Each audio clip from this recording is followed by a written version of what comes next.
A Hora do Ungido, com o pastor Paulo Messias. Olá, meus amados irmãos e irmãs, a quem vos cumprimento com a graça e com a paz do Senhor Jesus. Eu sou o pastor Paulo Messias, da Igreja Videira de Canaã, Goiânia, Goiás, Brasil, para o mundo, chamado por Deus para pregar o Evangelho da Graça, para curar os enfermos, para libertar os cativos. Mas antes de orar com você, eu gostaria de compartilhar uma palavra de Deus que fala sobre a generosidade de um rei. Sabe, filho, generosidade é um assunto importantíssimo nas Escrituras. Deus faz mais promessas sobre o assunto da generosidade do que sobre fé, amor, paciência, alegria e outros. Há 272 palavras sobre crer, 371 palavras sobre oração. A palavra amor é usada 714 vezes, mas a palavra dar é usada 2.152 vezes. Por quê? Porque Deus é um doador. Ele deseja que os seus filhos sejam parecidos com Ele. Você recebeu uma natureza generosa. Você é como Ele nesse mundo. Está escrito em 1 João 4,17, parte B. Não diz na eternidade, mas nesse mundo. Sua generosidade deve ser vista aqui e não no céu.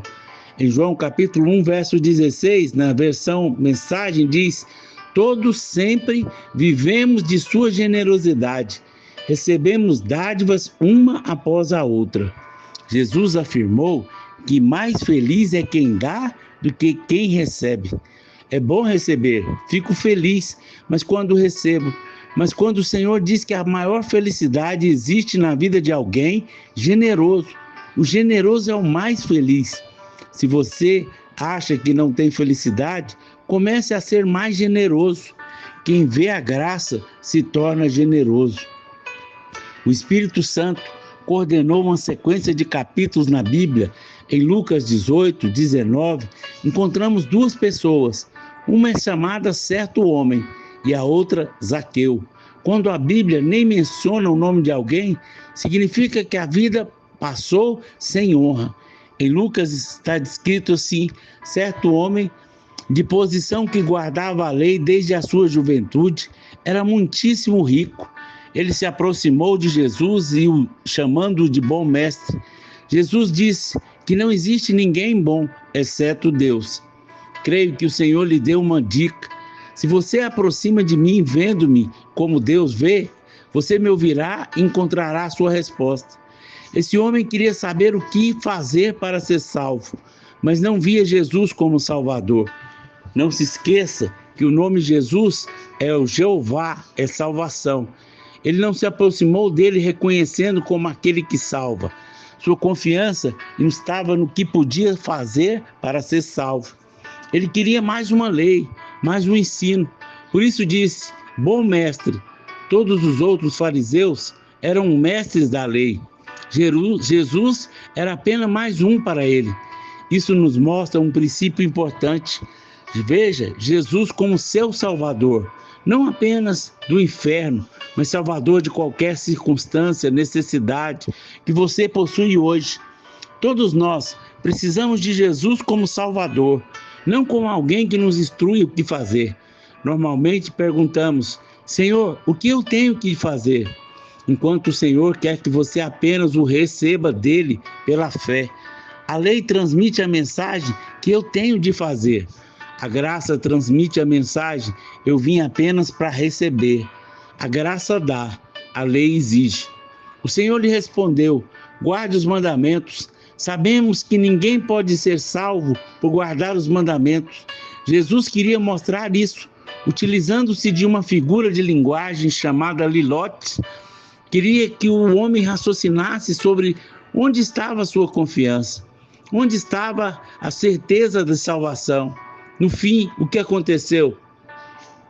O homem ficou muito triste, e a palavra no original traz o sentido de dominado com pesar a ponto de a tristeza causar a própria morte. A tristeza desse homem foi profunda, tanto quanto ele amava o dinheiro. E não a Deus. Dar tudo era possível. O dinheiro era o seu Deus, o seu bom mestre, quem guiava, quem dirigia a sua vida. Ele não conseguia obedecer ao primeiro mandamento: não terás outro Deus. Quando guardamos os mandamentos do que tem que se orgulhar, pensa que somos bons e não precisamos de salvação. Apenas queremos reconhecimento pelas boas obras. Como disse anteriormente, a generosidade é uma boa ação para com Deus. Esse homem não deu nada, nem um centavo, nem considerou a possibilidade. Ele apenas ficou nocauteado, pois Deus foi o atingido. Viremos a página e encontramos em Lucas 19 a história de Zaqueu, o chefe dos publicanos e abundantemente rico. Zaqueu procurava ver Jesus e essa procura era uma busca intensa. Jesus se convida para ficar na sua casa. Enquanto o Salvador estava nessa casa, Zaqueu prometeu dar 50% dos seus bens e restituir 4 vezes aquele que havia extorquido. Que ato de generosidade! O que levou ele a ser tão generoso? Foi a salvação. Ele recebeu a Jesus como Salvador. Jesus lhe disse: hoje houve salvação nessa casa. Sabemos que dar dinheiro aos pobres não salva ninguém.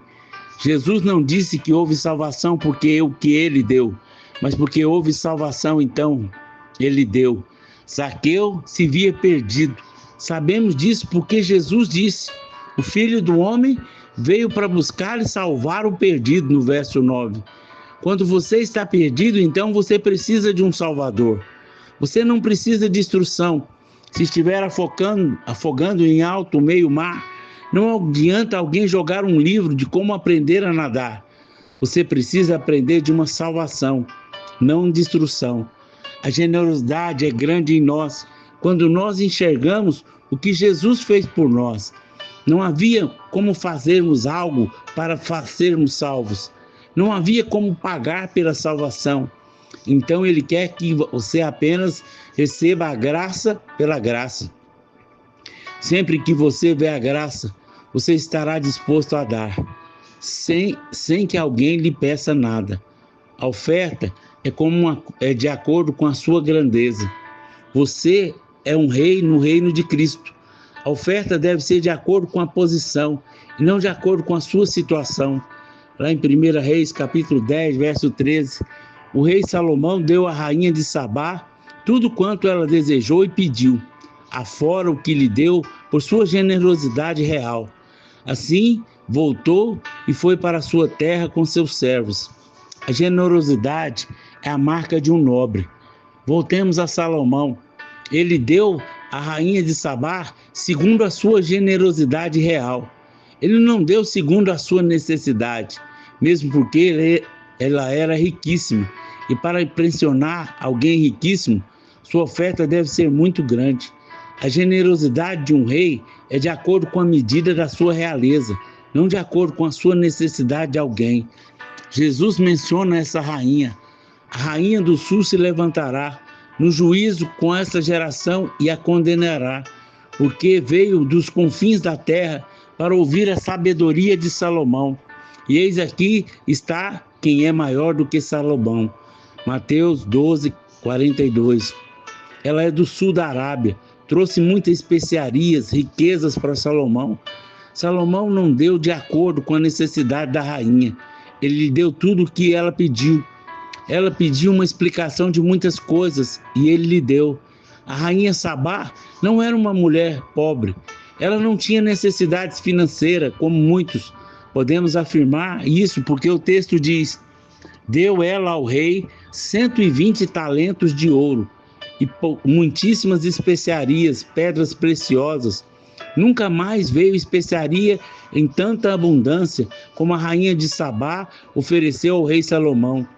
Também Anaus de Irão, de Ofir, transportavam ouro, traziam de lá grande quantidade de madeira de sândalo e pedras preciosas.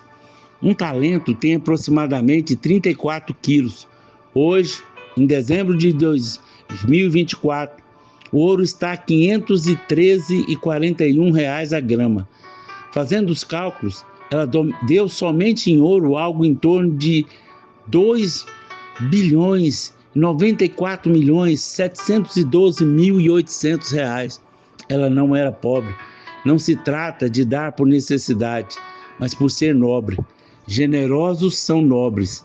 A palavra hebraica nadib, traduzida por generoso, significa nobre. Em Êxodo, temos a convocação de Moisés para que o povo trouxesse ofertas voluntárias para o tabernáculo, um tipo de igreja. Êxodo 35:5. Tomai do que tendes uma oferta para o Senhor, cada um com o coração disposto, nadib, voluntariamente trará por oferta ao Senhor ouro, prata e bronze. Isso nos revela que um nobre tem coração disposto a contribuir. Sua mentalidade precisará ser transformada. Você é um rei na terra, viva como tal. E para o nosso Deus constituir-se reino e sacerdote, e reinarão sobre a terra. Apocalipse capítulo 5, verso 10. A generosidade dos príncipes. Em Números capítulo 7, do verso 1 ao 3, encontramos as ofertas dos príncipes de Israel. A atitude deles para com a casa de Deus, o tabernáculo, revela um coração de um rei. Esse capítulo é maior do que todo o livro de Números, porque qual a razão de Deus registrar detalhadamente a oferta desses príncipes? A razão é que Deus registra oferta de nobres. Tais ofertas são valiosas porque revelam a identidade dos seus doadores. Deus guarda um registro especial de oferta dada pelos nobres. Qual a característica desses príncipes? No dia em que Moisés acabou de levantar o tabernáculo e ungiu e consagrou a todos os seus utensílios, bem como o altar e todos os seus pertences, os príncipes de Israel, a cabeça dos seus pais, os quais foram príncipes das tribos que haviam presidido o censo, ofereceram e trouxeram a sua oferta perante o Senhor, 6 carros cobertos e 12 bois. Cada 2 príncipes ofereceram um carro, e cada um deles um boi. Os apresentaram diante do tabernáculo. Ofertaram voluntariamente. No verso 3 diz 6 carros repletos e 12 bois. Não havia nenhuma prescrição na lei para isso. De onde eles tiveram essa ideia? Deram porque eram generosos. De fato, a generosidade é a marca de nobreza. A nobreza começa no coração e não na cabeça. Eles não deram porque houve um pedido formal, mas porque tinha um coração para a casa de Deus. Davi era um rei nobre, ele deu para a casa de Deus. Em 1 Crônicas, capítulo 29, 3 diz: e ainda porque eu amo a casa do meu Deus, o ouro e a prata particular que tenho, dou para a casa do meu Deus. Afora tudo quanto preparei para o santuário, 3.000 talentos de ouro, do ouro de Ofir, e 7.000 talentos de prata purificada, para cobrir as paredes da casa, ouros para os objetos de ouro, prata para os de prata, e para toda obra de mão de artifício. Quem, pois, está disposto hoje a trazer oferta liberalmente ao Senhor? 3.000 talentos de ouro equivale hoje a 52 bilhões 367 mil 820 mil, sabe? Somente em ouro, porque Davi deu tanto, porque amava a casa de Deus, ele amava a igreja. Você sabe que Deus ama a igreja? Nós compomos a igreja do Senhor, a noiva do Filho de Deus. As ofertas foram para tornar leve a obra. Em Números capítulo 7, verso 6, Moisés recebeu os carros e bois e deu aos levitas. Os levitas tinham um trabalho árduo no transporte dos utensílios do tabernáculo. Somente para você ter uma ideia, havia 100 bases de prata e cada uma pesava em torno de 34 quilos. Imagine transportar isso pelo deserto, nos ombros. O nobre alivia a carga do outro. Ele se importa, não se esmiuça a cana quebrada, ele ajuda. Quanto se dispõe a ajudar a casa de Deus? Quanto se dispõe a tornar o trabalho mais leve? Ofertam por amor ao altar. Ofereceram aos príncipes para a consagração do altar, no dia que foi ungido, e sim apresentaram a sua oferta perante o altar. Números capítulo 7, verso 10. que representa o altar para nós hoje? Ele representa a mensagem da cruz. No altar, todas as ofertas e holocaustos eram queimados ao Senhor. Isso aponta para a cruz de Cristo, na qual ele foi amaldiçoado por nós. Como reis, deveríamos ser os primeiros a contribuir, simplesmente porque amamos a mensagem da cruz. Quem ama a mensagem da cruz manifesta as marcas da nobreza. Quem ama investir na obra de Deus, ama a casa do Senhor. O primeiro príncipe a ofertar foi o da tribo de Judá. A quem, pois, no primeiro dia, apresentou a sua oferta foi Naasson, filho de Aminadab, da tribo de Judá. Judá significa louvor, porque o nobre louva em vez de reclamar. Pessoas que vivem reclamando manifestam que são comuns. Nobres louvam e falam de maneira positiva. O louvor sempre precede a sua vida. Quando havia uma guerra, a tribo de Judá saía em primeiro. O louvor é a vitória nos lábios dos nobres. A oferta é uma expressão deste louvor. Naasson era um príncipe de Judá, um nobre. Ele gerou um filho chamado Salmão, que se casou com Raabe, a prostituta que entrou na linhagem de Jesus. Eles tiveram um filho chamado Boaz, com o qual se casou a moabita Ruth, que também entrou na linhagem de Jesus. Eles tiveram um filho chamado Obed, que gerou Jessé, que gerou Davi. Que impressionante! A oferta de um nobre marca a sua descendência com as bênçãos de Deus. O alcance da sua contribuição é tremendo. A oferta abençoa os seus filhos e filhos dos seus filhos. Viva de modo digno de sua vocação, como um rei, um sacerdote nesse mundo, para a glória de Deus Pai. Seja generoso em tudo. Amém? Pai, que essa mensagem seja viva e eficaz no meu coração, no coração dos meus irmãos. Faz de nós, Pai, homens segundo o teu coração, que nós sejamos generosos, que nós sejamos abençoadores, que nós tenhamos a generosidade de um rei. Amém, amém e amém. Meu amado irmão, minha amada irmã, se você foi abençoado com essa mensagem, comente aí no nosso canal, nos ajude a divulgar, para que mais cresça a generosidade no coração dos irmãos. Se você foi abençoado e é generoso, faça uma oferta generosa, uma semeadura. Aí tem um número do Pix, pelo qual nós ajudamos as pessoas que precisam, os carentes, precisam de cesta básica, precisam de um encontro com o Senhor. Nos ajude, seja um semeador e veja o que Deus vai fazer na sua vida, em nome de Jesus. Amém?